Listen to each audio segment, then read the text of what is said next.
Fleabag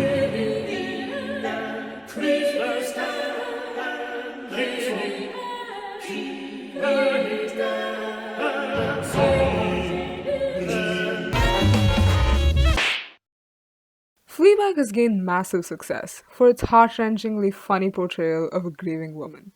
It is probably best known for its refreshing use of the trope of breaking the fourth wall. There's also a fox bumbling about, because why not? However, something that stood out to me was the usage of dinner tables. Fleabag runs a cafe, so it makes sense that these tiny tables bear several heavy conversations. However, even outside the cafe, the motif of a meal table is used to its fullest. A motif in film and TV is a recurring thematic element, often becoming culturally linked with the media itself. Some examples would be the blue pill, red pill of The Matrix and the oranges of death in The Godfather. In Fleabag, conversations are held over bar counters, over breakfast, and most poignantly, at dinner tables. So, what makes the act of dining at a table so effective for storytelling? Phoebe-Waller Bridge, writer and creator of Fleabag, played out the entire first episode of the second season over a dinner party. This is what she had to say. Flying around. And the idea of a dinner party was always sketched out. I knew there was going to be one, but it was always sketched out to be sort of episode 3, because it seemed like the clearest way to get to feel the tensions without having to explain them to people.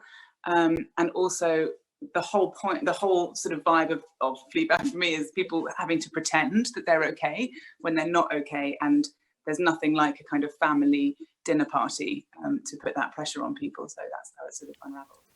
Hidden intentions and exposition. Now let's see what we can uncover from this beautifully blocked and edited scene. Number 1. Don't even think about. And even though your sister still hates you. Thank you. By using the food as a leading line and racking the focus, we achieve goal 1, uncovering hidden animosity.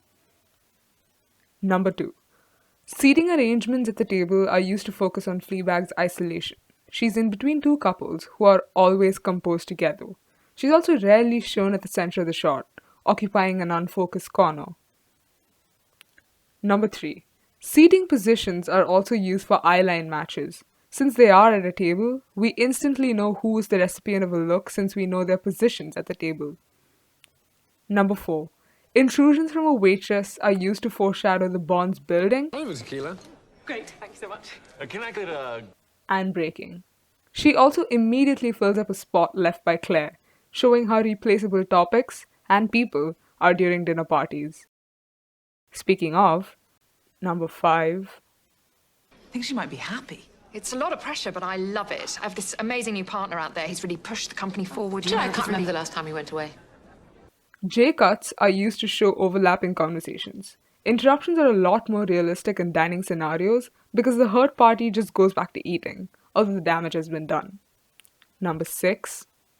This high-angled shot shows the godmother at the head of the table, signifying how she is the only one in control of the conversations at the table.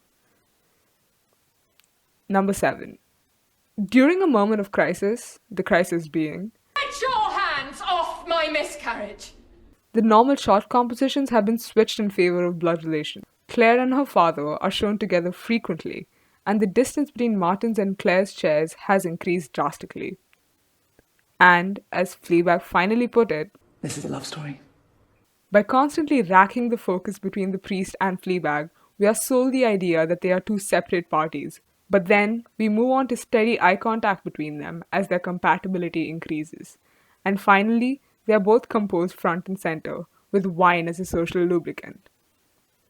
I could similarly ramble about the masterful editing and direction for every dining scene in Fleabag, but for fear of putting my few viewers to sleep, I will refrain from doing so.